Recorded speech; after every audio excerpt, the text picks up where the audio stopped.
At previous Gartmore gatherings, we've told of how the South Skye sea lochs were targeted 4 times by salmon farming companies and how the slate community played a significant role in their having to withdraw after learning about the industry's shortcomings and the application of evidence and good reasoning. But we couldn't just stop there. Having come together and accumulated a decent knowledge base, we now had a well-informed lobbying machine which was not going to become complacent. One faction remained to campaign for aquaculture reform, while the other would transfer its attention to gathering an extensive biodiversity dataset to inform future conservation projects. It was around that time the South Skye Seas Initiative, otherwise known as SSSi, came out with a flourish at Gartmore in May 2016.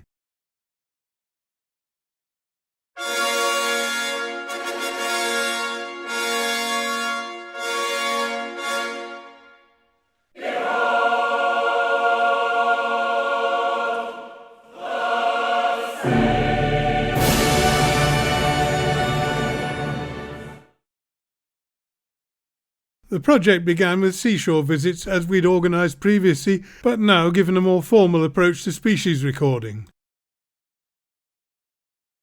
If we were to choose just one indicator of our loch's extraordinary biodiversity, it has to be the crabs found on the Lochalsh shore, 11 species.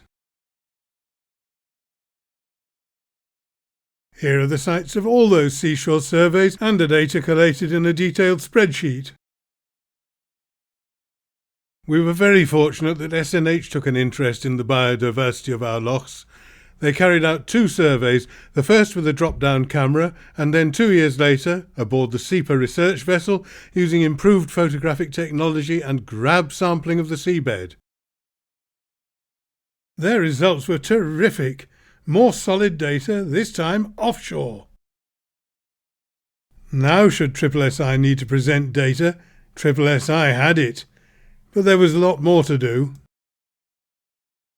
In these lochs, seagrass or eelgrass, Zostera marina, is just one of many priority species and habitats known to Nature Scott as Priority Marine Features, PMFs. So we welcomed visits by Project Seagrass, who added a lot to our knowledge, both data and special ecology we needed to know about. Seagrass meadows are often beyond detection, underwater and sometimes offshore, so signs are important. This picture shows what people should look for and report, because SSSi can check it out decisively. The frond found at X and recorded at the time later led to the discovery of a new remote seagrass meadow by the Skerry skier Vore. And this is how.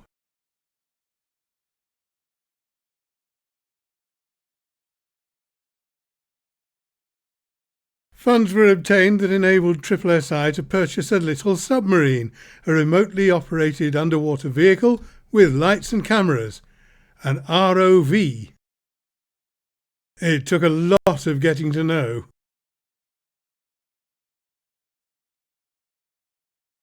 The ROV was first deployed in the relative safety of a swimming pool.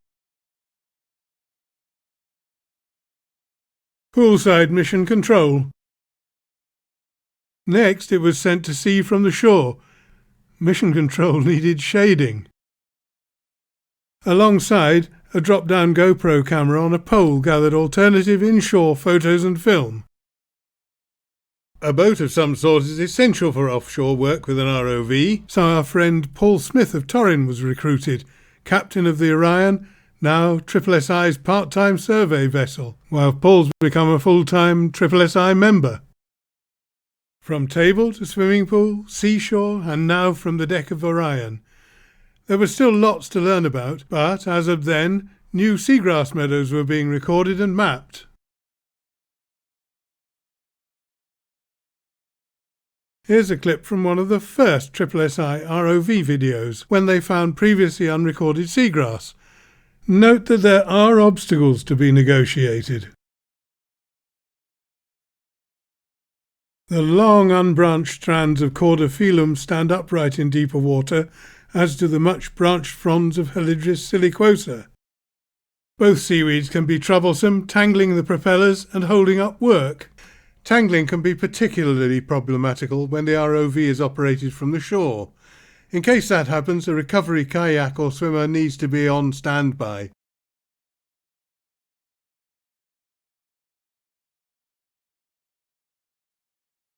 If the ROV does get itself entangled, a thorough strip down is necessary. A DIY remedy has been devised, though seaweed recognition and avoidance is probably the best strategy. Before the ROV, seagrass records were only at accessible inshore sites in Lochalsh. Since SSSi invested in the Blue ROV, 14 further sites have been located and mapped, and there will be more. Why have seagrass meadows been prioritised by SSSi? Seagrass has been in decline for a very long time, and Scotland has much less than in the past. There is an urgent need to discover what we do have and then to monitor its progress, or, if further decline, step in with mitigation measures based upon up-to-date population data. Seagrass is of economical importance. It is considered a blue carbon species. That is, in Scotland, it has the potential to sequester almost 4,000 tonnes of CO2 per year. Also, as a habitat, it is home to rich biodiversity and provides a significant nursery for several important commercial species, including scallops, cod and herring.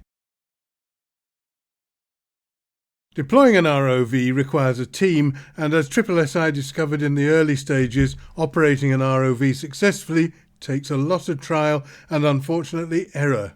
But now they're quite proficient. Please be aware that because of the necessity for a dedicated crew, nobody casually lends their ROV. But of course, SSSi will happily share their experience, so please get in touch. With many other PMFs to be discovered, recorded and mapped, the SSSi ROV team will be occupied for quite a while, and there are additional pleasures to be had. Magnificent. Oh, well done, sweetheart. Oh, you are wonderful. You are just wonderful. Ah.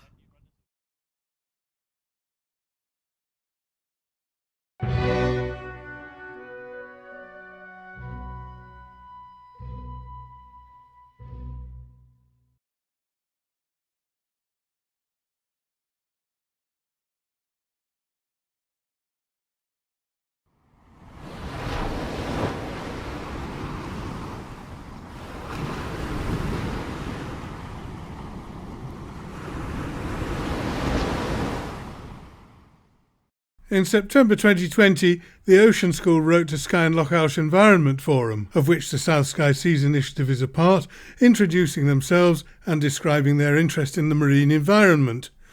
We naturally jumped at the chance to engage and support them, but due to COVID restrictions, any face-to-face activity was put on hold.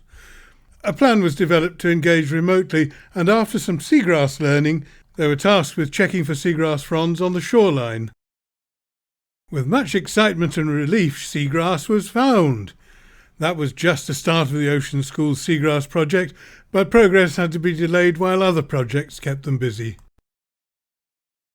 Struan Primary School on Skye is using its local seashore as an outdoor classroom. The school consists of just 6 pupils, ages 7 to 11, a teacher and a teaching assistant who has a marine biology degree. Activities include ocean yoga, beach cleans, seashore exploration and getting wet. Marine debris, the usual nets, ropes and so on, were gathered and used in an art project, resulting in the sign on the school wall and the development of the Ocean School logo. The next step was to plan an offshore survey, but that was not possible until June 2021. After detailed planning meetings, we were ready to go, and Eileen and Lindsay arrived with a couple of paddle boards, a bathyscope and GoPro cameras on poles. The kids were kitted out with brand new wetsuits and snorkels, and after a safety briefing they were ready to venture into the water. The kids were soon fully engaged near the shore and exploring underwater. It was the first time for one of them to be in the sea, and we're pleased to report that he wasn't at all daunted by this experience. The promise of hot chocolate at the end beckoned. We didn't find any seagrass, but the kids' and teaching staff's enthusiasm and commitment made this a day to remember. No more seagrass fronds had been found, but the day after school term finished, Sophie was out walking with her family on Oronsay Island and came across seagrass washed up on the beach. Survey site number 1 identified. A week or so later, our intrepid seagrass spotter was out swimming up the coast from Site 1 at Ebost and actually swam over a seagrass bed. Survey Site 2 had been identified. We introduced Sophie to Seagrass Spotter, so her findings have been recorded, but we need to undertake proper surveys to ensure the data are validated and then recorded in the National Biodiversity Network Atlas. At their prize giving at the end of term, each Ocean School member made a presentation on marine activities undertaken during the school year, which included making seaweed soap and fertiliser, sea salt and a recipe book, all of which they sold and raised £311, which was donated to the Hebridean Whale and Dolphin Trust. The Seagrass Search project was voted the best. Here's a clip from Ben's presentation. Strange Ocean School Seagrass by Ben Rolls. On Thursday the 3rd of June, Miss Jones and her aquatic pirate minions went hunting to locate some seagrass. Seagrass is vital for schools of small fish as natural defence against predators from bad weather. Seagrass is good for biodiversity because it's coupled with currents and waves. It also absorbs a lot of carbon and nutrients, which is good for fish food and fighting against climate change. When the Ocean School said they would like to continue their survey activities, we introduced them to the Coastal Communities Monitoring Project, who have subsequently agreed funding to provide equipment for the school. The kids were given a copy of James Merriweather's Seashore Guide to aid them in their future studies. SSSi will continue to support the Ocean School going forward, and it is hoped we can carry out further joint survey work and possible seagrass restoration planting in 2022. Here's hoping for some calm weather.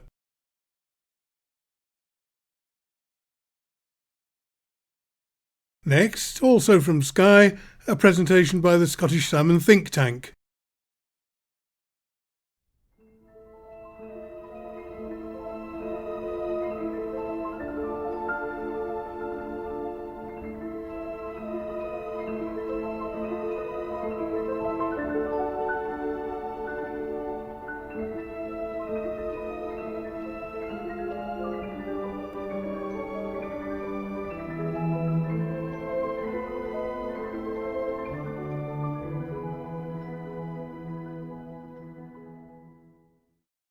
While discussing our opposition to salmon farming in nets at sea, the subject of community aquaponics kept cropping up, not to replace the fish farms, if only, but for many years it remained just a good idea, a mere aspiration.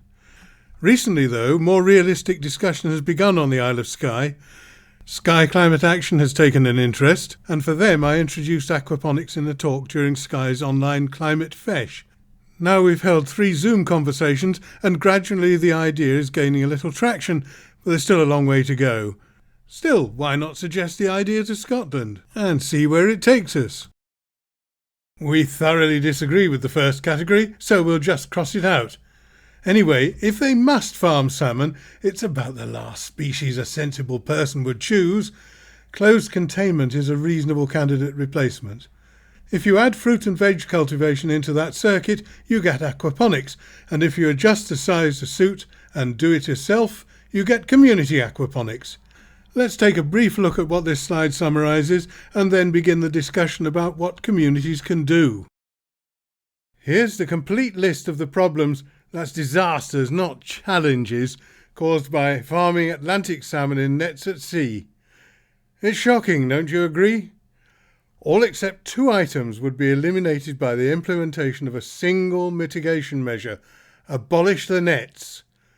To put it mildly, the aquaculture industry won't like it, but the Scottish marine and freshwater environments will be grateful at every level. So with all these problems, is there a remedy? The cause is the holes in the nets, so get rid of the holes. Nets must become a method of the past. Do away with the nets and transfer salmon farming to tanks. Farms that keep the fish in tanks are known as closed containment or recirculating aquaculture systems. Everything is contained. The fishes are supplied with a current against which to swim, aeration and food. Waste products are collected and treated for safe disposal or reuse, and most of the water is recirculated, so only topping up is required from time to time. Unfortunately, closed containment does not eliminate all the problems with salmon farming, to be discussed later. Now let's consider some alternative approaches to fish farming in which we can participate. They use closed containment technology, but with value added, thanks to recycling and reusing the waste that in conventional salmon farming either pollutes the sea or has to be disposed of by the operator. Aquaponics is a portmanteau word, a combination of the aqua from aquaculture and ponics from hydroponics. An aquaponics setup is similar to any closed contained fish farm, but the waste is treated, passed through hydroponic plant growing tanks and then fed back into the system. Waste is almost zero. If we must farm fish, we should choose fishes that are amenable to farming. For instance, tilapia and carp are vegetarians, easily satisfied by a simple diet. If we must have a salmon, rainbow trout, shown here in brackets because it's probably not ideal, has fewer problems associated with it, presuming it doesn't escape into the wild again. Here's a moderate-scale aquaponics system. And here a small domestic vertical setup. Any scale is possible. Here, for amusement only, the miniature scale. Here's a simple backyard installation anybody could build. This was a remarkable initiative in London, built around a disused shipping container with a greenhouse on top. The fish tanks, tilapia, are in the container, which to the right housed a small cafe. After a while, these people, grow up urban farms, were able to expand their operations. When I looked them up again for this presentation, I discovered they've really taken off. What a journey they've had from a shipping container to this grand installation. Several British aquaponics farms, such as BioAqua, have been established for quite a while now. Their produce is impressive. Indeed, some of it is prodigious. Hydroponic and aquaponic produce has the advantage that it can be taken to market and, if unsold, returned to its growing raft ready for the next sale opportunity. BioAqua Farm offers courses on aquaponics. Indeed, many companies and organisations do, for instance the permaculture people. Courses can be either attended or remote online. Now perhaps the point of this presentation. This final section considers aquaponics in its potential community setting. Aquaponics is ideal for community projects, and Scotland is an ideal country to take them on.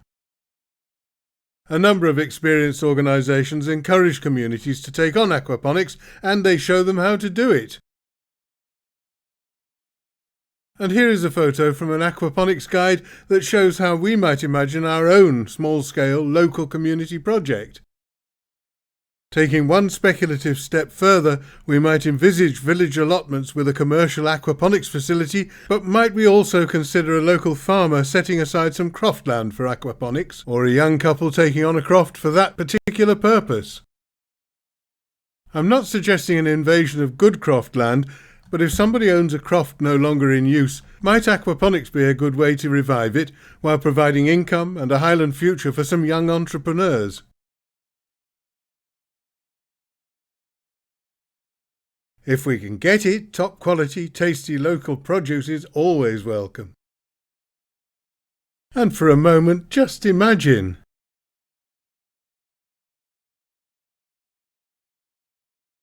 Is there a need or desire in Scotland's coastal communities for good, locally produced food and employment that such projects could provide? And do we want to give it a try? Just one little point though. Community cultivation projects benefit just about everybody involved, as long as they, unlike we who hatch these ideas, have youth on their side. They're surely out there somewhere.